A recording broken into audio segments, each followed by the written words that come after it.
guys, my name is Tessa and I'm a massage therapist here in Austin, Texas. And today I will be doing full back massage here for Mandy. So I'm gonna get right into it. So before you really start to do the massage, it's great to warm up everything. So I like to do that just by rocking. So I'll usually place my hand on the hip and just gently to start rocking the body. And you don't want to go too fast. And even if you're doing back, you can work your way all the way down the leg. Just kind of warm up everything. And especially if someone is having low back tightness, it's good to do at least some compressions on the upper glute and the piriformis. So you can go ahead and after you do just a little rocking, you can do that soft fist. So you're going to form just a soft fist. And whenever you're doing these compressions, you want to keep your wrist as straight as possible. You don't want to just be putting a lot of weight into a bent wrist. So you can do just some medium pressure compressions, just doing little circles. So I'm placing my hand right on that upper glute all the way into the piriformis, right in there. So just warming up that area with some compressions, and really be aware of how you're holding your body. Be sure that you're planted in your feet and you're breathing. And just working my way up into that piriformis right in here.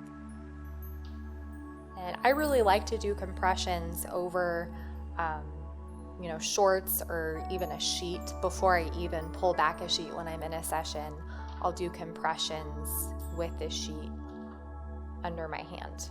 So just doing some compressions in that low spine area. So I'm going to work my way up each side of the spine. So just working my way up with the heel of my hand.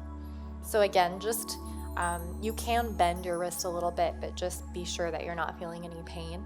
And if you are, just an easy way to straighten out your wrist is you can step back a little bit and bend your knees a little bit more. And that allows you to, from your core, you can bring your weight into what you're doing instead of being like right here. And then I have no choice but to bend my wrist.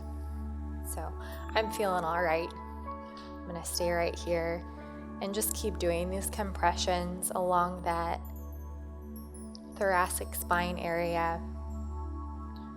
And this is a great way to just warm up the muscles, these compressions. You don't want to move too quickly through them. So sometimes there's a couple ways that you can do these compressions for the upper back. I like to use my forearm. So I'm just going to go ahead and place my forearm down and be sure that I'm not rounding my back too much. So just working my way around Mandy's shoulder blade, her scapula. And when you start to reach this upper part of the back, be sure that you're not just jamming your elbow straight in. That point of the elbow can be painful, and Mandy is not ready for that. So using more the top of my arm, my forearm, just below the elbow, getting into those muscles. And normally I would go to the other side, but I'm going to go ahead and just, for time's sake, move on to the next thing. I am definitely going to talk about Swedish massage versus deep tissue as I work on Mandy. So even when I get a client that requests deep tissue massage, I always start with Swedish just to warm up everything. So I would definitely be more inclined to do a deep tissue massage for someone that has chronic pain, chronic shoulder pain or low back pain. Swedish massage is more for the person that might be a little bit sore or that wants to relax a little more. At the chiropractic office that I work at, I do a lot more deep tissue than anything else. So you definitely want to get this oil or lotion dispersed evenly. And I just like to do, nice even strokes with both hands. And there's so many different ways that you can apply the oil, but this is a great way to warm up that mid-back especially. And then you can begin to move your hands in opposite directions, warming up the erector muscles right in here in the middle of the back. So just warming up everything. And it's important to, just enjoy learning about massage and learning how to do it. Sometimes there's this feeling of like not even knowing what to do. So just have fun learning about it. So got that oil on there. Sometimes I'll just go right into some effleurage, just nice even strokes, but I really like to get that oil on there before I do anything. So I'm gonna move right into some effleurage, just nice even strokes. I do this probably a little slower than most people. I just like to take my time. So starting from the very top of the back, moving all the way down to where that piriformis is right here. And I'm gonna go ahead and move Mandy's shorts down a little bit. So getting into that piriformis a little bit, and you notice that my chest is pretty open. I'm definitely staying aware of how I feel as I do this. And as you come back up, you can press the heel of your hand a little more to get into that upper trap area, the upper back. And you can just bring your hands and your fingers up along the neck. Start to warm up that neck a little bit too. And one more time, so I'm going to go ahead and move from effleurage into petrissage on the back, more kneading. So just moving my way down that back, that mid-back, and into the piriformis in there. And then this is a great way to warm up the paraspinals in here and just, relax the client a little more. So you're pulling towards you, just one hand after the other. And then you can begin to knead a little bit more. So I'm just gonna catch Mandy's skin just below the skin, that connective tissue. I'm just gonna start warming up that soft tissue. So this is definitely Swedish massage. And it's more relaxing. And like I said, even in a deep tissue massage, I would start with this. So just moving up and down a few times. And I'm definitely going to do this on the other side. And as you're doing this, really be aware of moving from your core and not hunching over too much. So one more time, really pressing the heels of my hand. And I'm going to be facing away from you, so you just have to bear with me. So again, it's the same thing. So really pulling towards you and moving into that petrissage, stimulating the connective tissue, the soft tissue, before you get into the deeper layers of tissue. And then getting into that rotator cuff a little bit. Sometimes I find that I start to work a little too fast when I'm doing this. I like to keep it a little bit slower, so I'll slow myself down a little bit.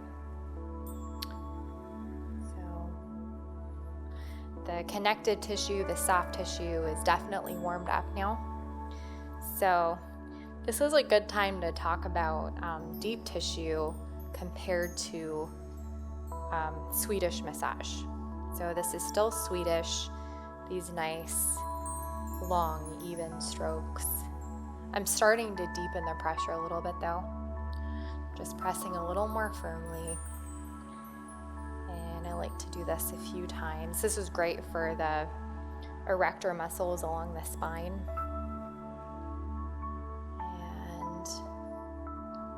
And then I think we're ready to start doing a little bit of deep tissue. So in your muscles, there's layers of tissue, and deep tissue is basically getting to the deeper layers of tissue in the muscles. So it's definitely not healthy to just dive into a deep tissue massage without warming everything up. So, right, and you want to make sure that there's plenty of oil on your forearms, on your elbows. There is a form of massage where massage therapists don't use lotion, but I'm definitely not going to do that kind of massage right now. So I hope you don't mind getting a little oil on your face because it gets a little messy. You don't have to do this, but it's a lot easier for me. So I usually place my hands on my face, and you're just gonna press on these rhomboid muscles along the spine, and just go nice and slow. And pay attention to your body, how you feel. Keep your chest open. And you're obviously, the closer that your feet are together, the higher up you're gonna be. So for deep tissue, a wider stance is usually a good idea. So just doing this a few times. Really getting into those rhomboid muscles a little bit more. So if somebody had a desk job and complained of, a lot of upper back pain, I would definitely focus on these rhomboid muscles. More of a deep tissue massage, getting those to release. So now we're going to focus on the erector muscle in here, the paraspinals, and you're actually just going to place your forearm. And again, there's no one way to do this. This is my favorite way to work on this part of the body. So you're just going to press, get into those paraspinals a little bit on the low back. And again, they're right in here. And just nice, even pressure as you work your way down. So you definitely want to have access to that piriformis in here. So I'm just gonna go ahead and pull these down a little bit. And so what you're gonna do is, I know this took me a while to feel really comfortable with, but you're gonna go ahead and do just nice even strokes, and you're gonna press your weight from your core into that piriformis in there, and you can even work your forearm into the paraspinals right in here. So you're just gonna press and release, and this can definitely be a sensitive area, so you want to check in with your client. Does that pressure feel okay, Mandy?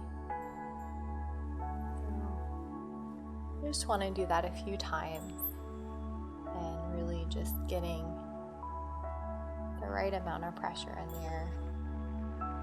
Again, you don't want to just jam in, you really want to take your time kneading the muscle. So this next movement is one of the best things you can do for low back pain. So there's a little muscle in here called the QL muscle that runs into the erector muscle right in here. And this is my favorite way to really get in there. So what you're gonna do is you're gonna actually place your elbow, you're not just jamming your elbow down, it's just above the elbow, and you're just going to press in towards the spine and go slow. And And you're just gonna start to move up the spine like this, just nice even pressure. And I know that it can be a little bit scary. Sometimes you're afraid of hitting the spine. You definitely don't want to do that. It does not feel good. So if you're a little unsure about that, you can actually use your right hand to help guide your left elbow. So you're just going to put your hand like this, and you're just going to create a little safeguard, and you can just keep it right by your elbow as you move up the spine like this. And I've done this enough times where I feel comfortable, and it's easier for me to not have that safeguard.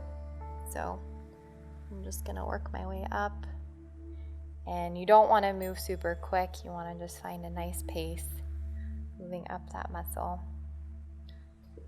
And I like to just finish off that movement, and then you're gonna go ahead and just place your opposite forearm down. And this is really good for the heart, these upward strokes towards the heart.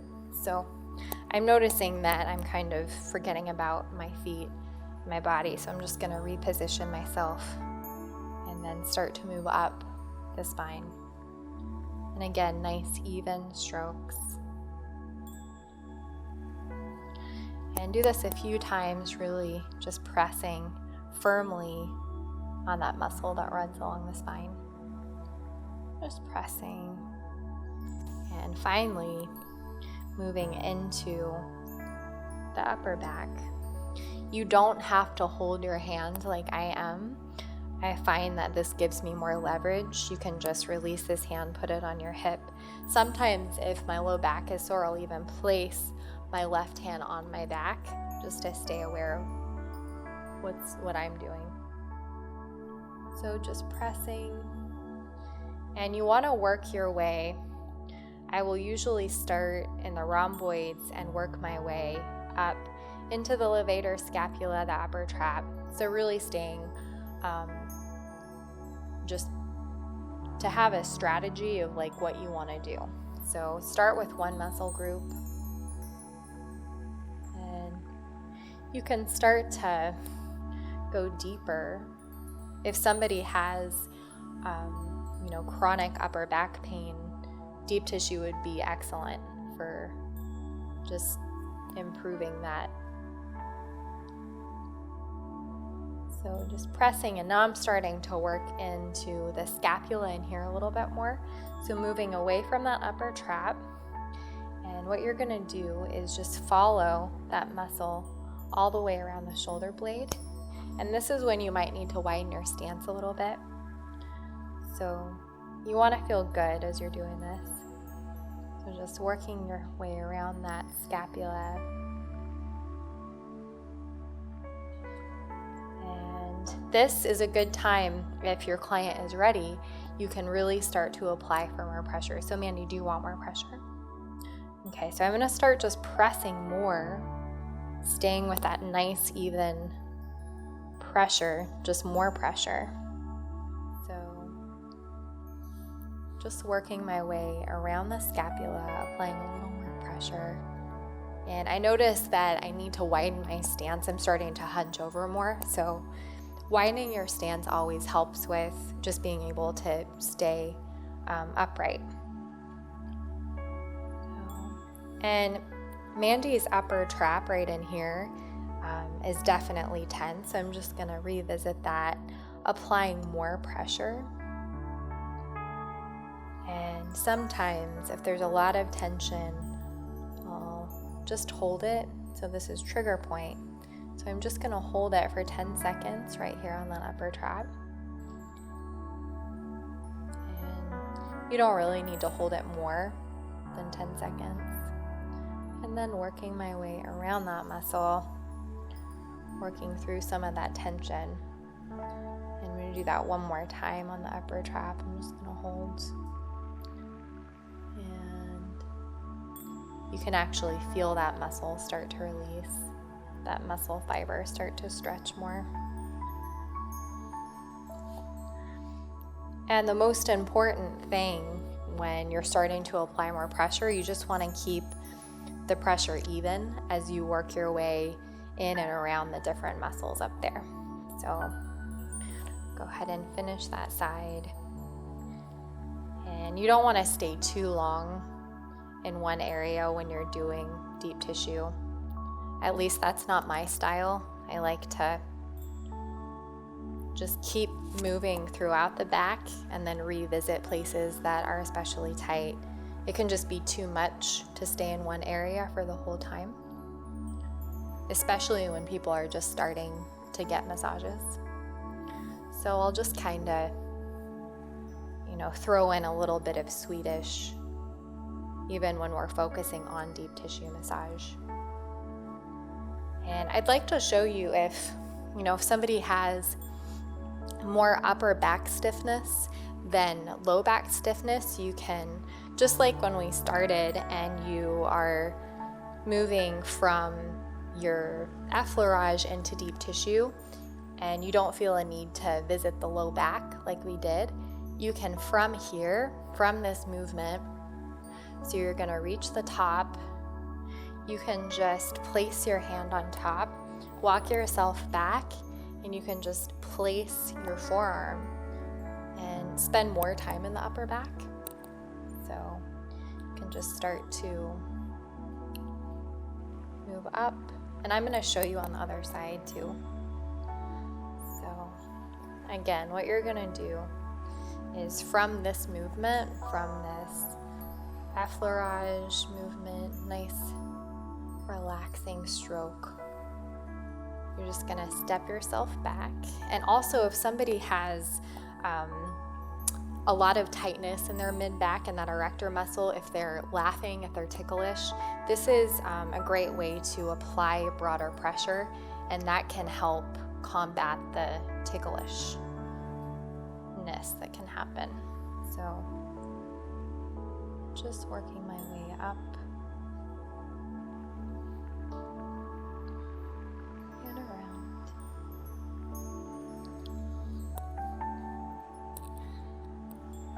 So yeah, that's a great way to work on the back.